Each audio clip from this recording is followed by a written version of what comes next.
Next up on the number one tee.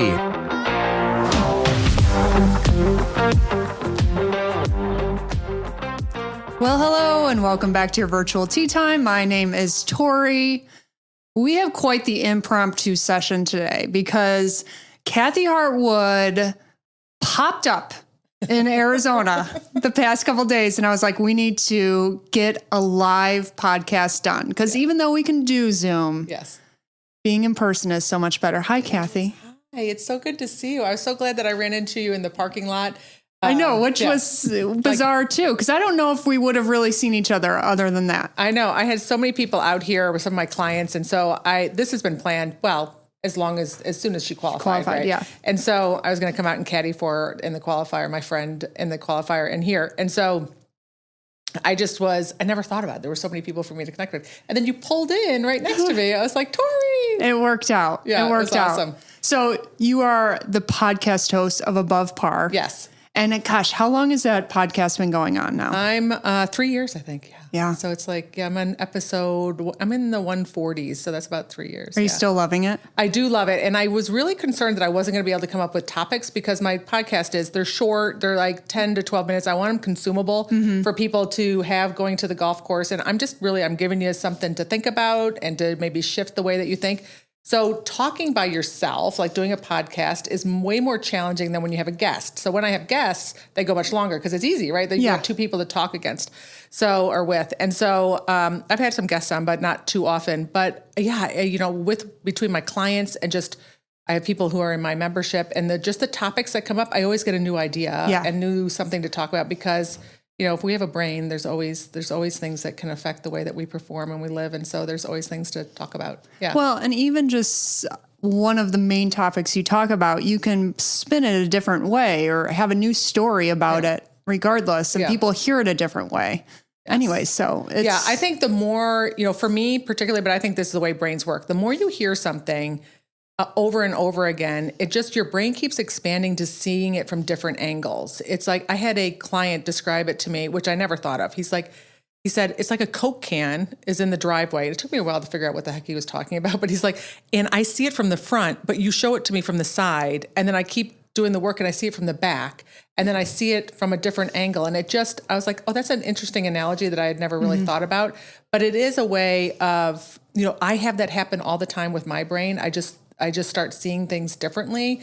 And as long as we want to keep growing and becoming better people and becoming better golfers and having better relationships and just having more success and feeling better, then it's always our job to just stay curious. And so I think the more that you listen to either my podcast over and over again or keep doing what I call the work, which just means being really curious about why we create the results that we create, why we feel the way that we feel, then there's always things to learn. Exactly. And when you're explaining that to me just now, I'm thinking of just the golf swing. Yes. When you go and get a lesson and finding an instructor that you can really hear and digest. And sometimes, the instruction I've gotten over the years, which is 10 plus years, it's kind of working on the same thing, but someone will say something a different way and it will just all of a sudden click. So it's like looking at that Coke can differently, just like you said. Exactly. And that's, what I taught for a lot of years.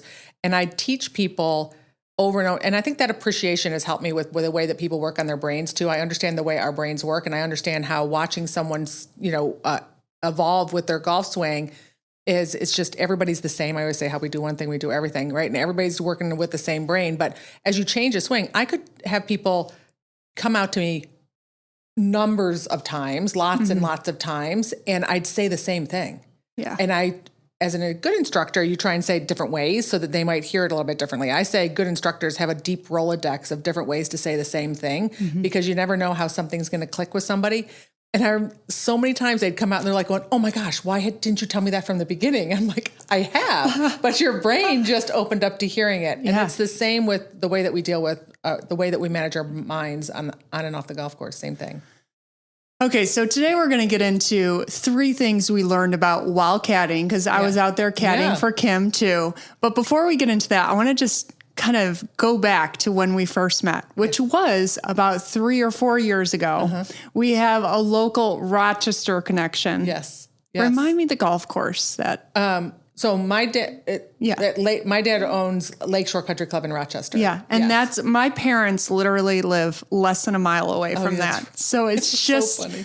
Such a small world. Yeah. And that's kind of, I think, the basis of when you originally reached out to me, but we connected right away. And then I very soon after had you be a guest on one of my live groups at the time. And I remember spelling your name by accident, Kathy Hart Wood. Yeah. And you go, just a little correction. It happens a lot, but. Yeah. My maiden name's Hart. Yeah. That's the golf family part of me. Yes. That's so funny. So I'm sure that happens. That a lot. You know, I get topless all the time. Oh so gosh. So that's the kind of the equivalent. Yeah. That would be a horrible name. You'd have to change that. Yeah.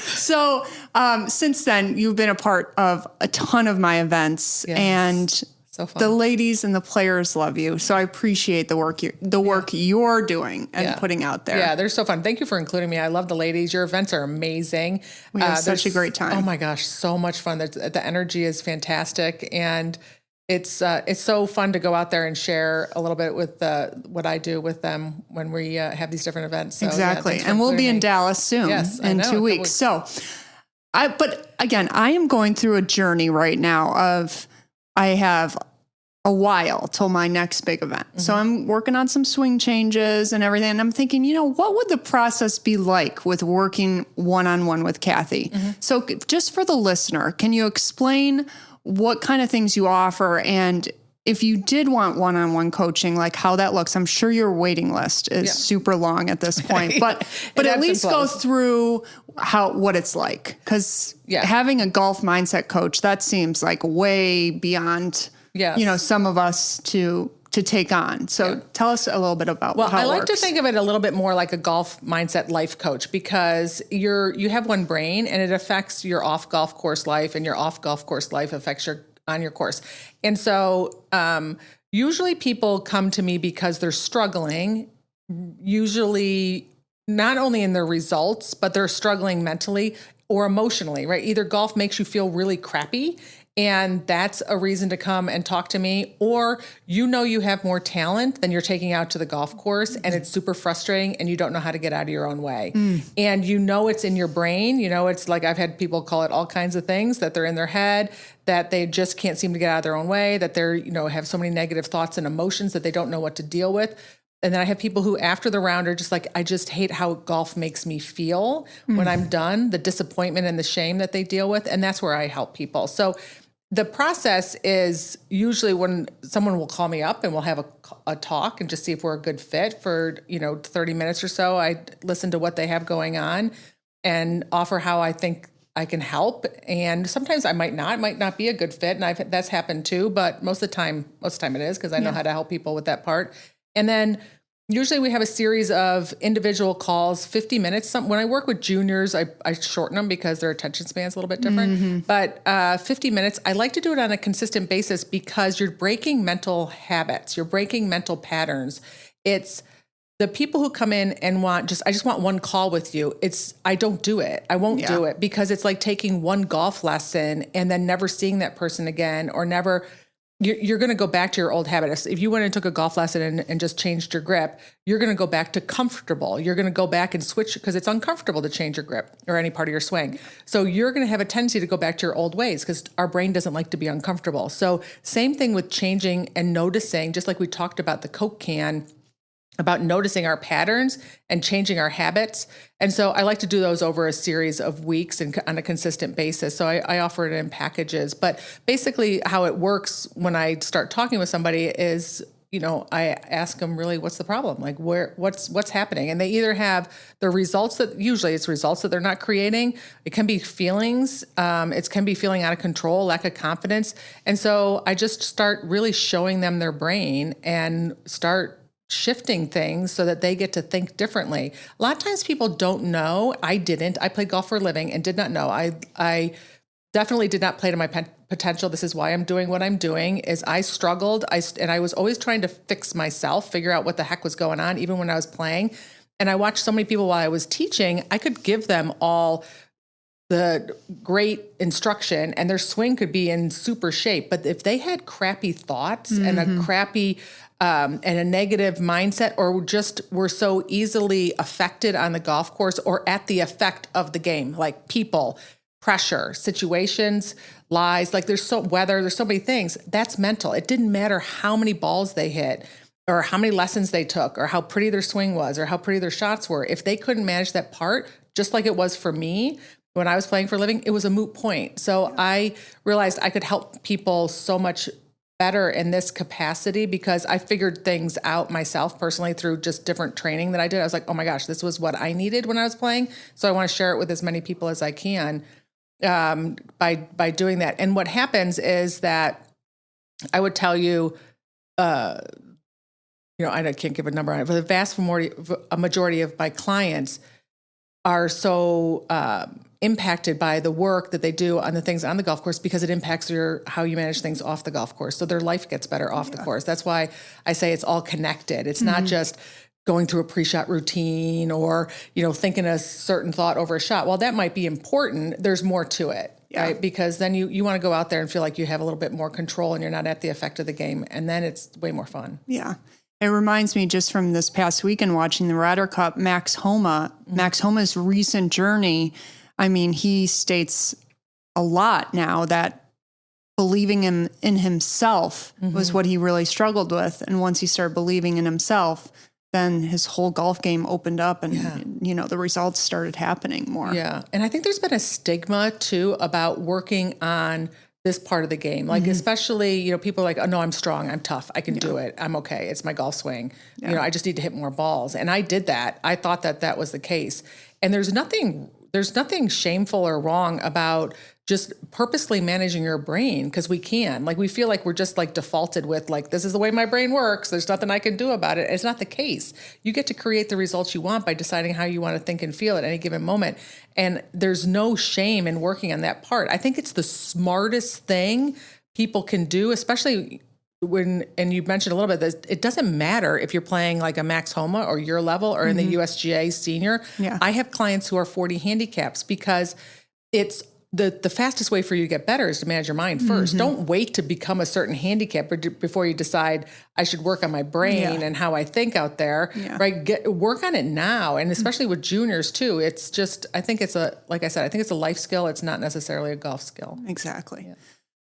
Okay, so for those of you who don't know, the USGA Senior Women's Amateur Championship is this week at Troon Country Club, and that's where Kathy and I were both caddying for our players at. And if you're not familiar with these USGA championships, the Senior Women's Amateur, as long as you're 50 years old or older, and you have qualified, because there's one-day qualifiers scattered throughout the country through the spring and summer. If you qualify for this event, you come, and it's an amazing USGA championship like they all are. They treat you amazing. I mean, it's one of a kind. So if you haven't experienced it yet, I encourage you to go out there and qualify. One of the main things I was reminded of this past week is that, you don't think that you don't have to be this professional or super really good golfer to at least go out there and qualify. Anything can happen on a one-day qualifier.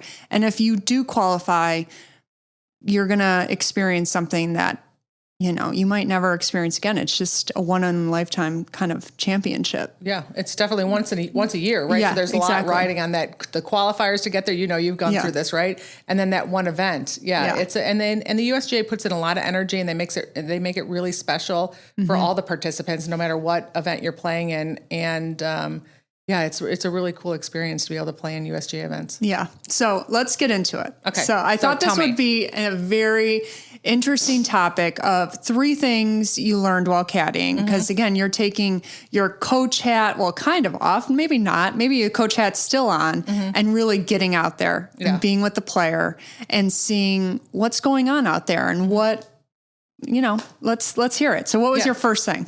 So I have all hats because I was a player, teacher, and a coach, right? So I empathize with what everybody's going through. I totally get the pressure and all those things. I think my biggest takeaway as a caddy for me, and I don't know if you experienced this, was the being prepared mentally for the pace of play. because our first group, our first day, we got timed after the third hole. The girls, the ladies, the women struggled a little bit on number 2 and got behind because that pin, I don't remember if you remember the first day, it was tucked right up on a false front, and they just kept, they were struggling to get it up on the top of that ledge. So there's a lot of hockey getting played around the greens. So we got behind. Go to the third hole. It's a timed hole, and the lady says, "You're on the clock. You're going to be timed. If you get behind on one more checkpoint, right, they're going to get penalized." So this is a problem when you're trying to qualify. So what happened was then everybody got rattled. And now the rest of the day felt like everybody was rushing for those next checkpoint holes. And being able to mentally prepare that part, like that's one of the things that when I help clients, we want to get ahead of things. Like, what am I going to do if we get on the clock? What are we going to do if we get, told we got a warning on slow play? So you want to get ahead of that mentally. But I noticed that really rattled the group. It changed the energy. It was hard to feel like you had a nice smooth rhythm going because we were constantly running, almost turning into hit when ready play in a USGA event. And I think that was the biggest. These events, the USGA is very strict on pace of play more than any other event. And they remind you of it on a consistent basis. And so that was one of the things that kind of, it's not going to happen clearly for every group, but that was one of the things that I think was going to impact so many people on even in the practice rounds, they talked about pace of play and how many balls you could hit. And so there was a lot of just let's keep moving, that if you're not ready for that in an event where it's stressful already, it's going to cost you shots. Yeah. So what would you say to the group if you could have had huddled everyone up and said, okay, we just got this warning. How should we handle the next couple holes? Well, I would say you want to make sure that you're taking your time over your shot. So the amount of time that you take over your shot is a bubble. That's how much time I'm going to use, but let's be as efficient as we can in between shots, and get ourselves caught up. And hopefully that would be at the next checkpoint, you get caught up and then just go back into your groove, right? Versus and letting it go. But it was always, I think, on the back of everybody's minds because they were always checking where we were on each, on the, or at least a couple girls in the group were checking the clock. So that was the biggest thing is noticing how when you get rushed or when you get clocked or there's slow play, we move faster. When you move faster, your swing goes faster. You don't take the time to prepare. You make stupid mistakes. You hit shots that are kind of wonky. Maybe you don't take as much time on the green. So you want to isolate that. I'm going to take as much time as I need on the green. I'm not going to rush my reading unless you're excessively slow. I'm not going to rush my reading. I'm going to take this amount of time and then let's hurry up to the next hole or the next shot. So it's in between shots, there's so many ways to catch up on pace of play. Yeah. And you were mentioning that hole number 2 was an issue. That's really what set you guys back. And keeping the mindset of if one hole set us back, really one hole should catch you up in the same way. Yeah. So thinking, okay, so maybe for 1.5 holes, we're kind of picking it up a little bit, but you should be back into place after that. Or as long as you see the group in front of you, too. Yeah. Part of the challenge can be if there's a person in your group who's oblivious and is still slow. Yeah, so which is uncomfortable. Yes. If you have a slow player and you're doing all the effort to catch up, then the other player is in la land and totally fine, then you're the one, you do so at your own expense, right? So it's okay, especially people pleasers will do this. I'm going to catch up. I'm going to make sure I'm ahead. And the other player in the group is is not rushing. This becomes another mental battle. Yeah. Right. Then what they do is they put a timer out there. So they check who was going to be slow. Who was the slow person? Yeah. Oh my God. So it was a lot of, I know, it was a lot of mental gymnastics that, out there it matters. You're trying to make the cut first so you get into match play. And so every shot counts, right? And noticing that's where self-awareness really comes in. I'm moving faster because you are moving faster. You're trying to catch up in between shots. I've got to slow down over the shot and make sure I don't rush my tempo. I got to make sure I'm still making good decisions. And that self-awareness is so important. Otherwise you're going to sit there and as a result, we end up slowing down play because we make bad shots. Now we have extra shots. Yeah. You know what I mean? Yeah, exactly. You miss a green, now I'm in the bunker. It would have been much better if I took 10 extra seconds to hit the green. Exactly. Yeah. Exactly. Okay. What was number 2? So number 2, I think, was people, like the dealing with the other. This is what I witnessed. Just the dynamics of the different people in the group. Caddying was a challenge for. I have some clients out here playing. They texted me with that. Communicating and dealing with like the other caddies and there's a scorekeeper there. It was a lot of people. There's a lot of people, and the cart situation, the caddies, right? I know, I saw your look on your face, right? Yeah. The cart drama was a lot. I was confused. I actually got stressed. I went to one of my clients and she played in a gazillion USGA events. I'm like, all right, give me the scoop. How's the cart thing work? Because basically what happens is only one butt, meaning if I'm the caddy and my player, only one butt can be in a cart at a time. They're just remember, one butt.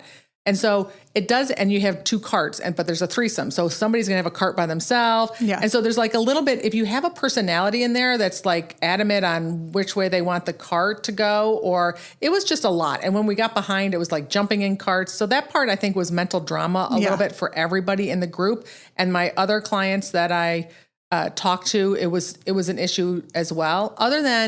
So I tried to carry. So I carried my bag. Gosh. So, okay. And I carried the front 9, but I was jogging when we got behind, like, because there's a lot of space between green and tee, right? And so I'm jogging. I was out of breath. Like my whoop was like broke down and exploded. Your whoop's like, what's going on here? Are we okay? I was like, 911 showed up because we got an alert. Your whoop is like off the charts. I was like, I had to take a knee a couple times. I was like, God, give me a second. And so I finally decided I need to jump in the cart and ride from green to, green to tee. But it was just, that part just became a bigger conversation piece than it needed to be for everybody in the group and some of the other clients that I talked with. So unless you have a straight up caddy just carrying, and then it's not an issue. Yeah. But unless you get pace of play, right? Yeah. And there's some long walks. So let me fill in the listener a little bit. So with USGA events, most of them you have to walk. There's no carts unless you have a medical exemption for one. In the seniors, and I'm assuming it's for the women and the men, they can use a cart. All players can use a cart. But the player and the caddy are both a team. And so they have this rule, the 1 butt rule. So if my player is sitting down, and my player being Kim Eaton, she has to ride. So there's rarely a time where I'm sitting down in the cart. But let's say she gets up to hit, I could technically go and sit down and rest. But only 1 butt from the player and the caddy can be sitting down at any point. It is nerve-wracking. Even when I go to sit down and Kim is hitting her shot, she's nowhere near a cart, I still get like, okay, I'm just going to sit down for 1 second. I don't want to make a mistake because it is, I would assume, a 1-stroke penty of some sort. I don't even know what it is, but it's like the last thing that you want. Yeah. And it's just on everybody's brain. And it's just another mental thing to me. I'm like, that's just a mental thing to worry about. I was stressed about it, just making sure I didn't mess up for I'm sure you were too, for your player. And then, like I said, just trying to figure out how to negotiate the other people in your group and like making sure that, who gets the single cart. That is so relatable. So again, the groups are threesomes and you get 2 carts a group. So one player always gets to ride by herself. Well, most people want that single cart. Most people want a cart all to themselves. And so it is kind of funny, the dynamics that you have with a group, like, okay, well, who gets that single? And, yesterday we wanted to play a game to see who gets the single cart between the 3 of them. So it is interesting. Yeah, it is a little bit of a dynamic, and depending on the personalities that come in to play. I had one of my clients text me that she was just like not a nice person about it. Yeah. It's just stuff that you don't need to worry about. Now, ideally, I would have carried her bag the whole time, but it was 100 degrees. 100 degrees long and walks. Very hard course to walk. And it was gusting. We play in the afternoon, 20 to 40 miles an hour. 20 mile an hour winds with some 40 mile an hour gusts in there. Yeah. There were a couple of times where I just had to stop and stand still. No, I'm actually shocked because the back 9 is the really hard walk. The front 9's still hilly, but it's still tough. I'm shocked that you even walked and carried the front 9. Good for you. I passed out.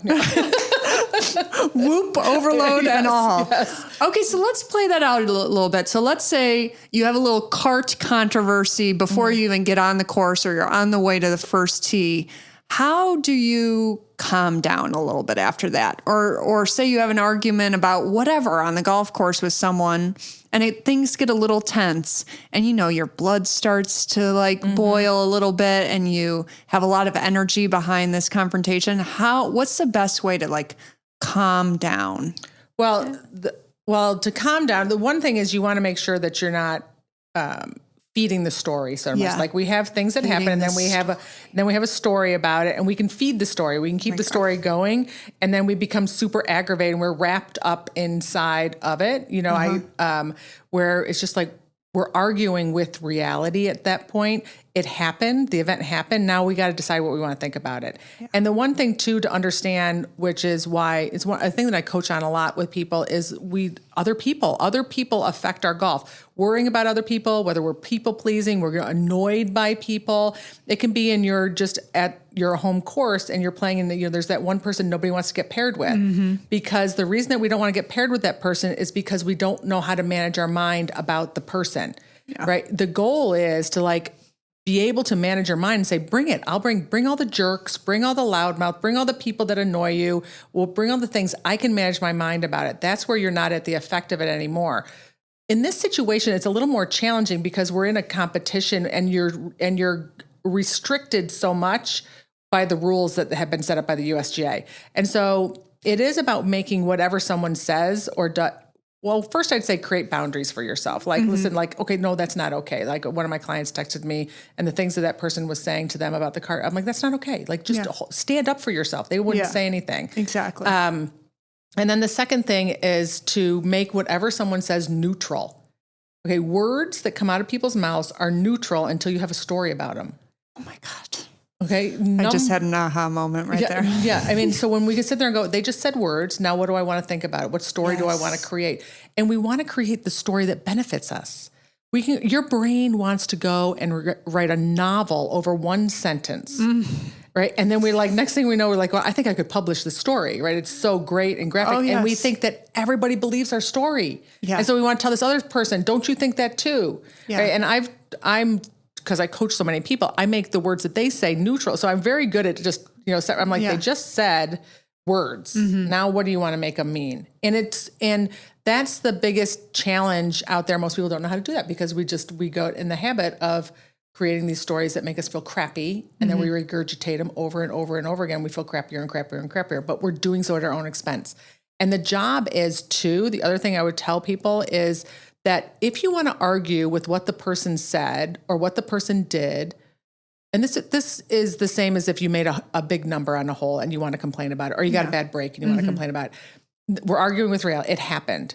You're not helping yourself to argue on the golf course. Wait to 18 and complain all you want and tell the story all you want. Just hold yourself I'm going to complain about this at 18. You're going to tell your brain, I'm going to deal with this at 18. So if someone's annoying, let them be jerks.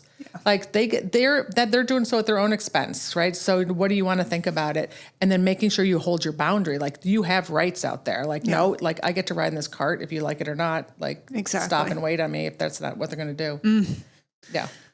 Okay. Wow. A lot of that just hit home. Oh yeah. I mean, I could go off for days about that, but let's move on. Number 3. Okay. Number 3 is course conditions setup.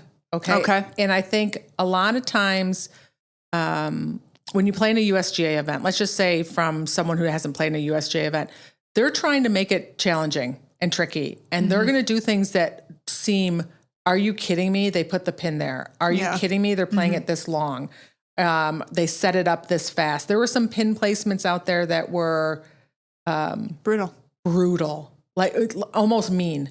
Well, and I have to say too, if you're not familiar with the greens out here, especially up in North Scottsdale, when the valley is taking so much energy and draw towards, what looks to be uphill is really severely downhill. So there is some tricky putts when it doesn't even look tricky. Right. Yeah. There's some that you're like, oh, that can't go left. Yeah. And it went left. Yeah. Right. It's on a side tilt, but that they put some pins in some places that you can get the rug pulled out from underneath you if you short side yourself. if you, like I said, we had some that were on the top, downwind, and it's right on the top of a false front. Yeah. There's like no way to stop your ball there. And if you get it caught just short of the pin, you chip it up, it comes back down like 2 or 3 times that happen. And then you get really frazzled, right? So now you've got to contain yourself and get yourself back into a frame of mind where you can play your best golf moving forward. So it is about really anticipating some of the setups. The USGA is not trying to be kind. The scores were super high, but the conditions on the first day were insane if you played in the afternoon. I was even shocked at how high the scores were. Yeah. Just like from all levels too, like all the players. I was like, wow, those scores are really, at least I would say 3, 4, 5 strokes higher than average of previous years. Yeah. And the wind didn't help, right? The wind in the afternoon was oh my gosh. And then if you're not a long hitter, right, that course, some of those holes were super long. One of the things that the USGA can have, and any course really can have a tendency to do, is there's some super long holes. There's even some holes that isn't an advantage to hit a driver off of, and you don't have a choice, but you got to hit a hybrid in kind of thing. And then there's holes that are super short. So they make up the yardage like on super short holes, right? So, but you're going to have some of these longer holes and these tough setups. And if you're not mentally prepared and just anticipate it, then you can get the rug pulled out from underneath you and have a hard time. And what I mean by that is like you get a little sideways mentally, that you're having a hard time getting yourself back to what I call the calm, certain, or confident, and getting yourself calm back down. And being patient is the biggest thing, is just staying patient in a USGA event, because like you said, there were so many high scores and you feel like you're playing out. You're like, oh my gosh, I've never hit shot numbers like this before. I should be able to do this. And just remember that the rest of the field's struggling too. They're playing the same golf course. They're playing the same conditions. Other than the morning people, the first day, they got really lucky. Yeah. And those, I think, mentally are the hardest challenges out there when you're playing in a USGA event, any event really, but the USGA, just the way that they set it up, can seem like there's a lot of that's not fair kind of dialogue can kind of want to come out of your head, and you want to be on top of that. And so as far as what you learned from it, you just were reminded of the fact that this is not going to be easy, the course setup, and being more prepared. Is there a way that you helped your player get back in that mindset at all? Yeah, I mean, tapping into some of the tools that that we're familiar with and that I've shared with her is just like some cues to like get out of your own head, calm yourself back down, get present. Right. I think that, we set an intention for the day to stay present and patient the whole day as much as we could. But there were some things that were challenging out there, and for the other players. The other thing is that, which I want people to understand, is you don't have to be amazing to go out and play in these events. And I think you mentioned that in the beginning. Yeah, that's what I meant. There's some people that I was like, oh my gosh, I can't believe they can shoot those numbers. Like, not to be judgmental. I'm just saying good for them. I mean, they're really good. They're steady. They're solid mentally. They're, good around the greens.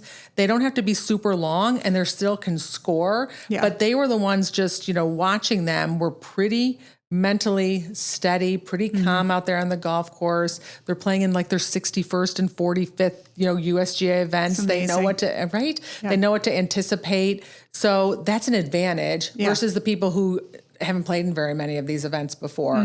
And I know a couple of them. And my client, my friend who I caddied for rather is one of them. And this was her, first tournament in 25 years. So it's kind of like you're shaking the cobwebs off. And so if anybody wants to go play in a USGA event, I encourage you to go do it. Just, re-listen to this podcast right before you go out and play. Make sure you play in some tournaments prepping to go into it so that you can get those cobwebs shaken off of it, and go try. Like, why wouldn't you try? And it's hard to really explain that without offending the players out there. Like, the last thing I want to do is offend the players out there in any way. But you have this idea of what a player should look like out in the golf course that are playing in these major championships. And I think this is probably the case in any USGA championship. They're really, they are that good, but they're not hitting the ball the way you think they are. Maybe that's the way to say it. It's not perfect golf, but it gets done. It's not, there's like, I saw some amazing misses and some, and they made pars, right? It's like people think, and up and down, and they made putts and they got it done and they stayed steady and they came back in the next hole. And it doesn't need to be pretty. Yeah. It doesn't need to be perfect. You don't have to be amazing. I think people underestimate that their own abilities, and they overestimate who's out there playing in these games. Like, they don't think they belong. And I'm just telling you, if your handicap qualifies you to, qualify for an event, you belong. Yes, and go do it. Exactly. Yeah. And actually, for Kim and I, what I started saying pretty early in the round, the first day, was let's play a really boring round. Let's just try and hit the fairway. And then once we hit the fairway, let's try and hit the green. And then let's 2-putt and get out of there. Like, let's be like, we don't need to make this exciting, or, let's just try and just do what's in front of us. And if, and then the next day she played, I thought she still played great, but she'll say that she didn't play as good as the first day. And I would say to her, it's getting too exciting. Let's go back to the boring pars. Yeah. Let's go back to the easy pars. Let's make it easy. Let's just get on the fairway. And then get on the middle of the green, aim for the middle of the green, and just, I think try that's to simplify it like that. Yes, that's such great advice that you brought her back to, because it's something that I coach on with a lot of people, whether they're in college or, just playing in tournaments, is you feel like you have to make birdies. You feel like you have to play your best golf. You feel like your game has to show up, and that's not, it's just pars were good out there at this event. Pars are good usually in USGA events anywhere, and just keep it simple, hit the middle of the green, 2-putt, get out of there. If you happen to stumble on a birdie, good for you. The par 5s weren't reachable, right? They weren't like easy birdies. No. So there was no birdie really hole out there other than a couple wedges. So you just like keep plugging away and making your pars and keeping it, just not making big numbers and doing anything kind of as quote unquote dumb. And you're going to do great. Yeah. And even if you had a tough round the first day, you could maybe were a tough round the first day where you thought, I'm out of it. You really weren't. You really weren't. I mean, just to put in perspective, the cut was 22 over. So you could have shot 281s, or no, excuse me, wait, that's 20 over? No, 22 over is 283s and made the cut. And I would say that's a little high. I'd say usually the cut's around 19, but still at 19, I want to put in perspective what the scoring for making the cut into match play is, just so that it kind of just brings down any huge expectations you might have. Now, again, these are some of the best senior amateur golfers in the country. I don't want to there's some dumb down their golf. Abilities. They are amazing, but that's just how hard golf is. Yes. I mean, you're going to have some, just like college golf or anywhere other than professional golf, you're going to have some that are really stand out and are exceptional golfers. And then there's a lot more people who are in the, the middle of the pack. I mean, there's the ones who finish like Kim. Who are there all the time. And they're up at the top. I mean, amazing golf that they played out there in those conditions. I'm impressed. Yeah. So, but they're good golfers and it's fun. And I think anybody should really give it a go. Yeah. They can. And one final thing that I saw that I would like your advice on. Again, a lot of these putts were sneaky fast. And you could hit a putt that probably felt good, felt right, and you're 10, 15 feet by the hole because they were sneaky fast. How do you fix your mindset so that you're not going into the next hole tentative about putting at that point? Because some of these, again, it's so scary to go by the hole 10 plus feet by, but this was happening. This was happening even with Kim. Yes. So how do you switch gears so that on the next green, you're not coming up 10 feet short? Yeah, that is a challenge because you're working with the green. Like we were always like, where's the valley? Like trying to figure out where's the valley. And so knowing that when you stand over a putt or any shot with doubt, right, which is basically like, I don't know. Yeah. What we have a tendency to do from the feeling of doubt or uncertainty is decelerate. We steer the ball around. We, our tempo gets a little bit off, right? So and then we might squeeze the club a little bit harder, right? So we end up making a bad stroke anyway. So it is having that mental discipline to just pick your line. And again, saying that, take a couple practice swings and try and get the speed, but you got to pick your line and just commit. Yeah. And because you're going to make such a better stroke and your touch is going to get better or be better than if you're going to be tentative and say, I'm not sure the whole way, because all that's going to happen is on that next one, when you hit a crappy putt because you were in doubt, then you're going to be in more doubt. Mm-hmm. You got to break that cycle at some point and just say, this is where I think it's going to go. This is the speed that I think it is. Let's go. And just as finding the things that what are you certain about? If you're certain where the valley is, if you're certain about that it's downhill physically, right? If you're certain about your break for the most part, and sometimes we don't, but you can be certain about, this is where I think it is, and this is my best guess, and this is what I'm going to go for. You are going to make a better stroke. Yeah. You are going to create a better result. And then you learn, and then you go, okay, on the next hole, now what do I know? Right? But pay attention. What a lot of people don't do is they don't pay attention to a putt that ran 10 feet by and get curious. Why did it run 10 feet by? Oh, is that the valley, or is it going towards the water? Yeah. Okay, what did I miss there? Yeah. What did I miss? They just walk off the green and go, my touch sucks. Yeah. Right. That's not Good point. necessarily true. It's like there was something for you to learn. And if you take that extra couple of seconds, what did I learn? Then the next hole, you will have less doubt, because you might not have the water that the ball wants to go towards, or you missed that the valley was over there, or it was just, you turn around and you look at the hole from a different angle and go, oh, actually it was downhill and I missed it. Yeah, exactly. Oh, yeah.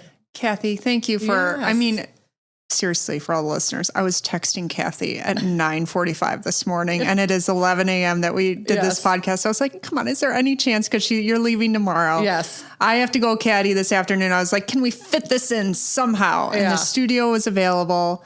You said yes. Thank you so much. Yeah, no, I asked Nikki, we were having coffee. I'm like, we had just gone for a walk. So I was like, all like, I was desert sweaty, whatever that looks like. And I was like, do you mind if I go do this podcast with Tori? So she's putzing around outside somewhere waiting on me. Let all the listeners know where they can find you. Okay. So go to Kathy Hart, HART Wood.com. I have most of my programs that I have going on at the current moment up there. You can check that out, or make sure you check out my podcast called Above Par. It's Think Above Par to Play Below Par. People sometimes are like, why do you have a podcast called Above Par? Basically Think Above Par. And you can find that on Apple or Spotify and find me there. Okay, great. And just like Kathy said earlier, it is a perfect bite-sized episode to listen to as you're going to the course. Yes. So it's great. Yeah, they're easy. They're consumable. You can binge them. Yes. I love it. Yeah. Thanks, Kathy, for being here. Thank you so much. Thanks for having me.